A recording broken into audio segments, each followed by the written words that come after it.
우리는 지금 예수님의 산상설교에 대해서 말씀을 나누고 있는데 그 중에 특별히 팔복 선언을 살펴보고 있습니다. 팔복은 복을 받을 수 있는 8가지 비결, 이렇게 생각하면 안 된다고 말씀드렸습니다.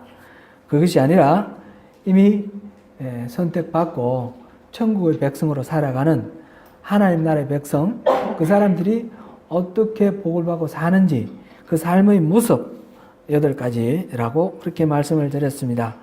복을 받기 위한 조건이 아니라 천국 백성의 모델입니다. 그리고 산상수훈은 특별히 이 팔복은 그러므로 율법이 아니고 복음이다 하는 것을 우리가 먼저 또 다시 한번 새기면 좋겠습니다. 이 팔복은 그냥 쭉 8가지를 나열해 놓은 것이 아니라 아주 세밀하게 정교하게 논리정연하게 그렇게 배열되어 있습니다. 처음 4가지, 심령이 가난한 자는 복이 있다, 애통하는 자는 복이 있다, 온유한 자는 복이 있다, 의에 줄이고 목마른 자는 복이 있다. 이 처음 4가지는 자기의 의를 드러내는 시간이라 빼내는 그런 순서다라고 그렇게 말씀을 드렸습니다. 그 다음에 다음 단계, 긍휼히 여기는 자는 복이 있다, 마음이 청결한 자는 복이 있다, 화평케 하는 자는 복이 있다, 의를 위하여 박해를 받은 자는 복이 있다. 이것은 나의 죄를 빼낸 자리에 하나님의 의를 채워넣는 그런 단계라고 말씀을 드렸습니다. 신앙은 자기의 의를 쌓아나가는 선행이라든지 무엇이든지 자기의 의를 쌓아나가는 그런 과정이 아닙니다. 신앙은 자기의 죄를 깨달아가는 그런 과정입니다. 자기의 죄를 깨달을 때에 하나님의 사랑을 알게 되고 하나님께로 한 걸음 다가가게 됩니다. 하나님과의 이런 관계를 회복해내는 것이 바로 하나님의 의로 나를 세우는 것입니다. 그리고 또 한 가지 더 말씀드릴 것은 이 8가지, 앞에 4가지, 뒤에 4가지가 순차적으로 서로 굉장히 연결이 되어 있다는 것입니다. 첫 번째, 심령이 가난한 사람하고 오늘 우리가 볼 긍휼히 여기는 자하고 긴밀하게 연결이 되어 있습니다. 두 번째, 애통하는 자하고 6번째, 마음이 청결한 자가 연결이 되어 있습니다. 그 다음에 3번째, 온유한 자와 7번째, 화평케 하는 자가 연결이 되어 있습니다. 그 다음에 네 번째, 의에 줄이고 목마른 자와 그 다음에 8번째, 의를 위하여 박해를 받는 자와 연결이 되어 있습니다. 다시 말씀드리면 심령이 가난한 자가 긍휼히 여길 수가 있고 애통하는 자가 마음이 청결할 수가 있고 또 온유한 자가 화평케 할 수가 있습니다. 의에 줄이고 목마른 자가 의를 위하여 핍박을 받을 수가 있는 것입니다. 이 구조를 전체를 머릿속에 잘 이렇게 넣어 두시고 그 의미를 살펴볼 때 우리가 더 깊은 팔복에 대한 그 은혜를 우리가 누릴 수 있습니다. 오늘은 5번째, 긍휼히 여기는 자는 복이 있나니 그들이 긍휼히 여김을 받을 것이다 라는 이 말씀을 우리 함께 살펴보겠습니다. 긍휼히 여기는 자는 복이 있다고 하였는데 긍휼히 여긴다는 말이 무슨 말입니까? 긍휼히 여기는 이 말은 헬라 말로 엘레에몬이라는 단어를 쓰고 있는데 이 말은 우리말로는 긍휼히 여긴다, 또 자비롭게 대한다 이렇게 번역이 되어 있습니다. 성경 여러 곳에 이 단어가 나오는데 그렇게 번역을 하고 있습니다. 별 차이가 없이 자비를 베푼다든지 또는 긍휼히 여긴다든지 그렇게 이해를 하면 되겠습니다. 영어로는 번역을 할 때 약간 다르게 2가지로 번역을 하고 있습니다. 하나는 compassionate라는 단어를 쓰고 하나는 merciful이라는 단어를 쓰고 있습니다. 첫 번째, compassionate라는 말은 어려움에 빠져 있는 사람을 보고 동정심을 느끼며 도와주려고 한다 하는 그런 의미가 들어있고, 둘째, merciful이라는 단어는 누군가가 잘못을 했는데 그 잘못을 용서하고 친절하게 대한다라는 뜻입니다. 둘 다 불쌍히 여긴다라고 그렇게 말할 수 있습니다. 먼저 compassionate라는 이 의미로 쓰여져 있는 긍휼히 여긴다라는 말에 대해서 우리 한번 생각해 보겠습니다. 이것은 어려움에 처한 사람을 불쌍히 여기고 사랑하는 마음으로 도와준다는 그런 의미입니다. 긍휼, 자비 또는 사랑 이렇게 번역해도 좋은 말입니다. 누가복음 10장 25절에서 37절 사이에서 이런 말씀이 기록되어 있습니다. 어떤 율법 교사가 예수님을 찾아와서 물었습니다. 선생님, 내가 무엇을 해야 영생을 얻겠습니까?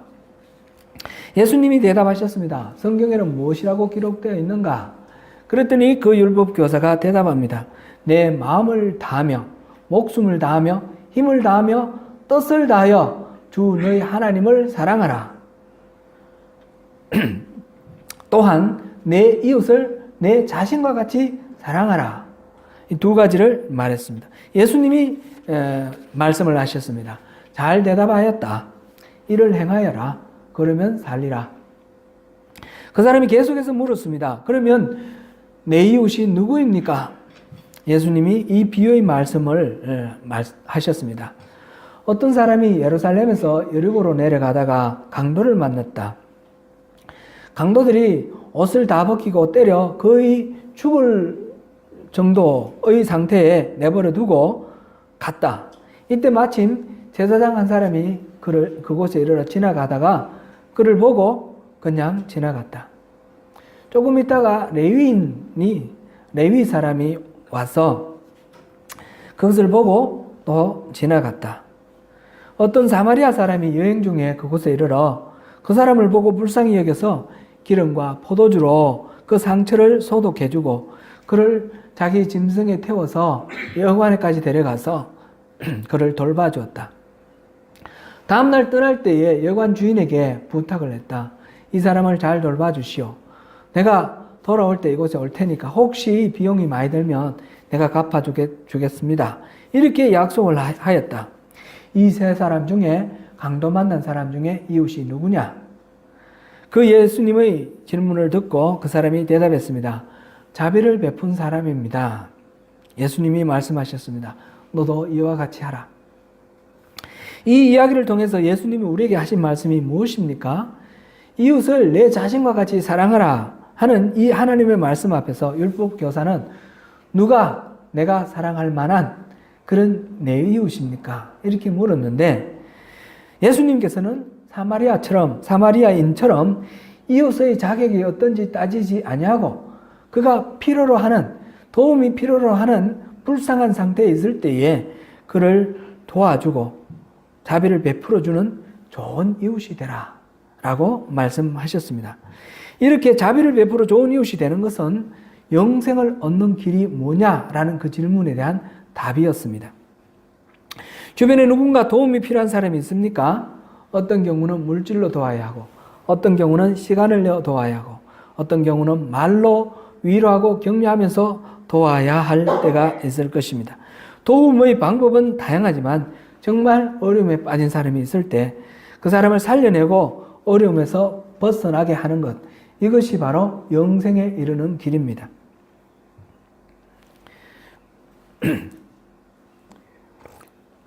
이 사랑은 compassionate, 곧 불쌍한 마음으로 공감하는 것에서 출발합니다. com이라는 말은 같다는 뜻이고 passion이라는 것은 감정, 그런 뜻이죠. 공감한다, 그런 의미죠. 어려운 처지에 빠진 사람의 감정, 두려움이나 절망감이나 외로움이나 억울함 등의 그 감정을 잘 살피고 그 감정을 자신의 감정으로 이입해서 그럴 때 우러나오는 마음이 불쌍한 마음입니다. 우리가 동병상련이라는 그런 말이 있죠. 같은 병을 앓는 사람이 서로를 이해해 준다, 그런 뜻인데 비슷한 경험을 한 사람이 같은 마음을 갖게 된다, 그런 뜻이죠. 똑같은 경험은 아니더라도 그러한 감정을 헤아릴 수 있을 때 깊은 위로가 됩니다. 제 둘째 아이를 잃었을 때에 많은 사람들이 와서 여러 가지 말로 위로를 해 주었습니다. 그 위로의 말들이 다 감사했고 또 힘이 되었습니다. 그런데 특별히 직장 선배 한 분이 위로해 주시는 것이 참 기억이 납니다. 그는 아무 말도 하지 않았습니다. 다가와서 그냥 손을 꼭 잡고 눈물이 글썽글썽한 상태에서 물끄러미 바라보기만 했습니다. 그런데 그 사람 가슴 깊이 우리의 마음을 공감하는 그런 감정이 전달되어 왔습니다. 참 큰 위로가 되었습니다. 공감을 한다고 하여서 섣부르게 말하는 것이 오히려 역효과가 날 때도 있습니다. 나는 그보다 더한 일도 당해왔어. 다 지나고 보니까 아무것도 아니야. 다 잊어버려. 이런 식으로 말을 한다 그러면 그것은 위로가 결코 되지 않습니다. 오히려 분노를 불러일으킵니다.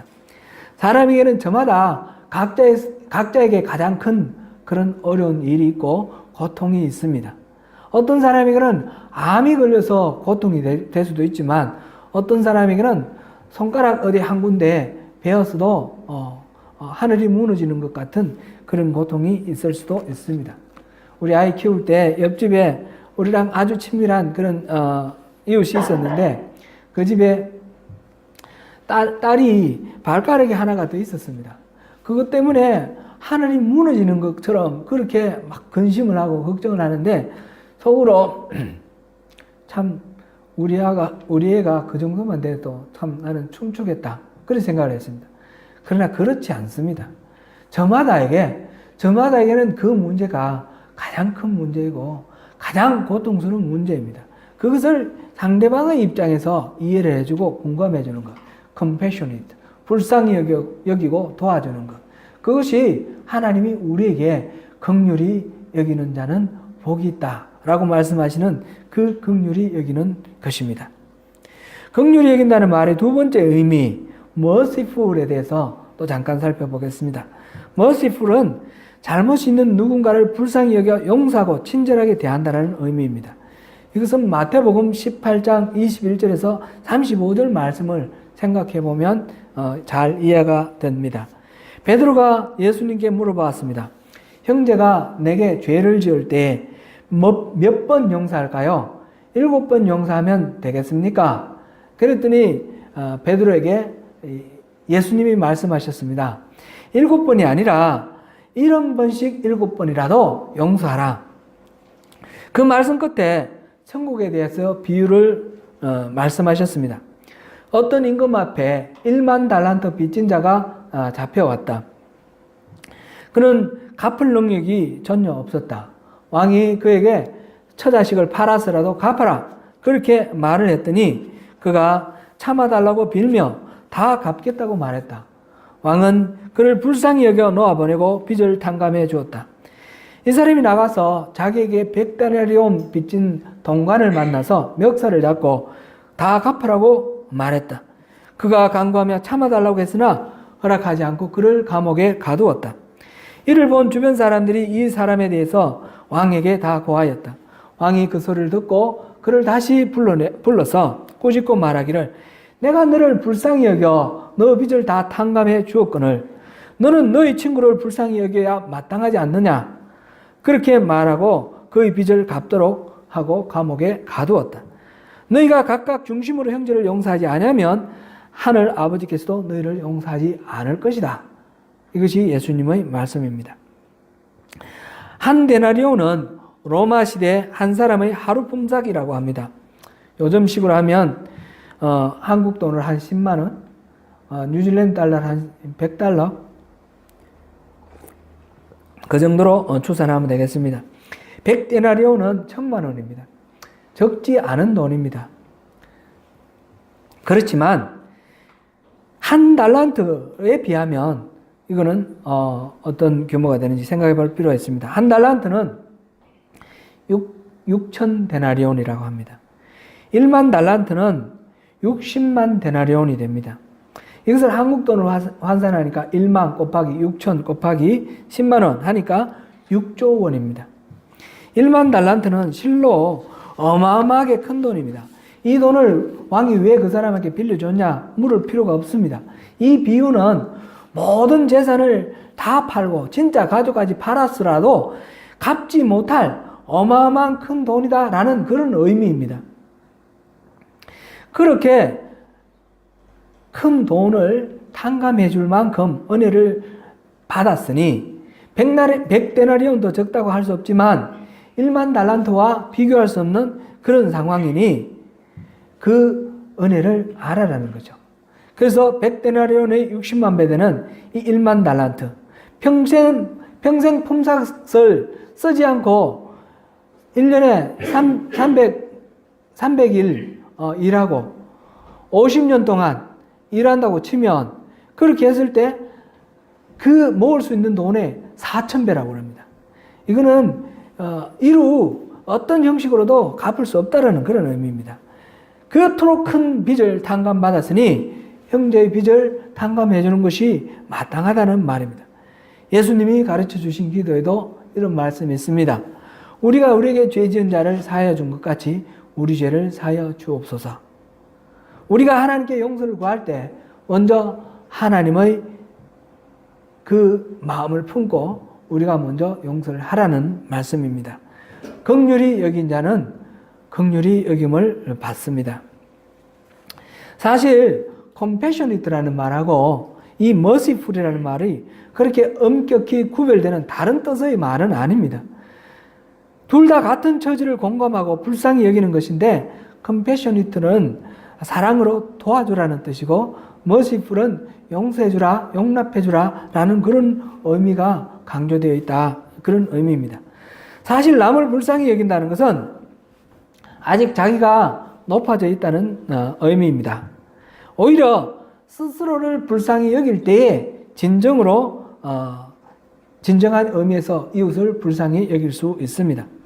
앞서 팔복 사이의 관계를 말씀드렸는데 누가 긍휼히 여길 수 있는가 할 때 누구라고 했습니까? 심령이 가난한 자. 심령이 가난한 자가 긍휼히 여긴다 했습니다. 심령이 가난한 사람은 어떤 사람입니까? 자신에게는 스스로 일어설 어떤 능력도 없고 스스로 내세울 어떤 공로도 없고 어떤 자랑도 없으며 스스로 의지할 어떤 의도 없는 사람입니다. 그것을 깨달은 사람입니다. 오직 주님께만 길이 있고 주님께 의지하는 사람입니다.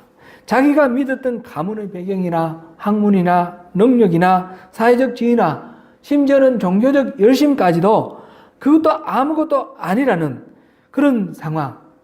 그것도 어떤 것도 힘이 되어주지 못하고 하나님 앞에서 절망하고 좌절할 수밖에 없는 상황.